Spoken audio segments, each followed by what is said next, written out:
Histoire et patrimoine. Un héritage. L'histoire africaine dans tous ses aspects. La colonisation, la traite, les indépendances et tout ce qui a glorifié le continent.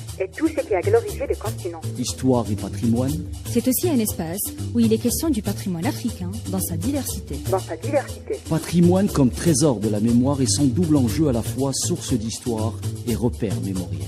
Histoire et patrimoine. Présenté par Hassan Arab.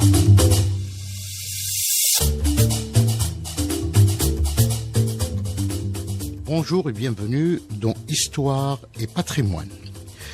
Nous entamons aujourd'hui une série de chroniques qui seront consacrées au parcours de l'une des figures emblématiques de la Révolution africaine, Frantz Fanon. Dans cette première chronique, l'accent sera mis sur sa naissance, ses études et sur son parcours durant la Deuxième Guerre mondiale.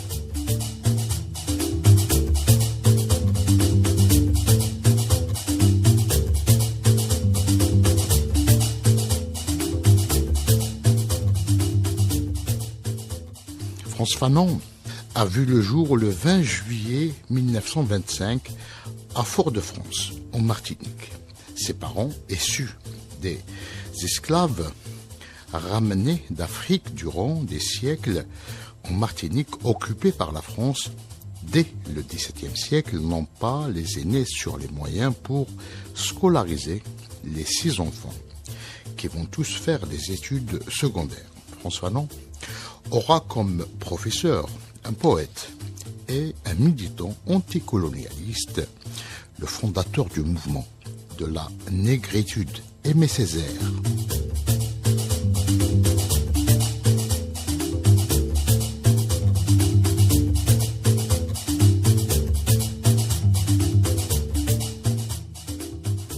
En 1943, Fanon s'engage dans les forces françaises libres avant de prendre part au combat pour libérer la France de l'occupation nazie. En effet, en 1944, il quitte la Martinique pour l'Afrique du Nord où il aura à recevoir une brève formation d'officier. Il participe au combat près de la frontière suisse. Blessé, il est alors décoré pour ses faits d'armes. À la fin de la guerre, Frantz Fanon retourne en Martinique pour quelque temps, le temps de prendre part à la campagne électorale d'Aimé Césaire et d'établir ainsi son premier contact avec l'action politique.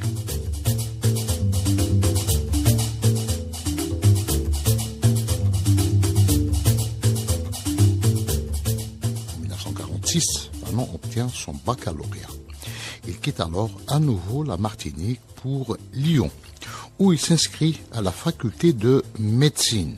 À Lyon, Fanon ne se limite pas simplement aux études de médecine, mais il suit les cours de littérature et de philosophie.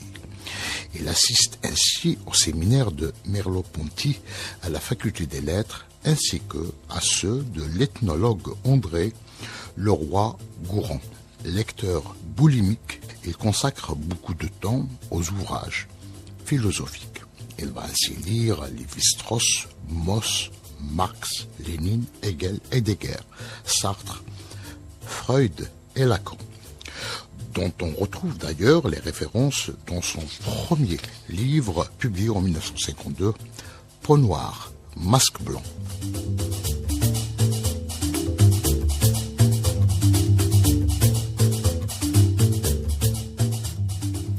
En plus du grand intérêt qu'il affiche pour les études, Frantz Fanon s'occupe de la politique estudiantine en prenant en charge un petit périodique Tam Tam, destiné exclusivement aux étudiants originaires des colonies françaises.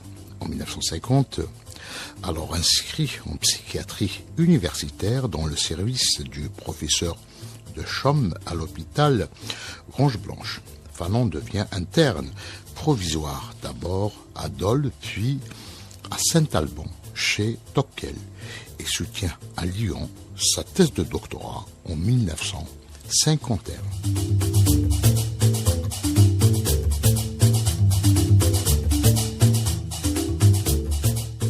1952, Fanon se marie avec Marie-Joséphine Dublé, Josie, avant d'être nommé médecin des hôpitaux psychiatriques.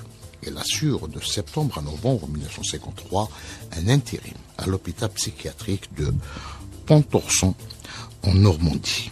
Il demande à Senghor, avec qui elle entretenait une correspondance régulière, un poste de médecin en Afrique, mais il n'obtient pas de réponse. Il est alors nommé médecin-chef à l'hôpital psychiatrique de Blida, ex-Joinville, où il poursuivra pendant 3 ans une expérience fructueuse qui se termine en 1956 par sa démission.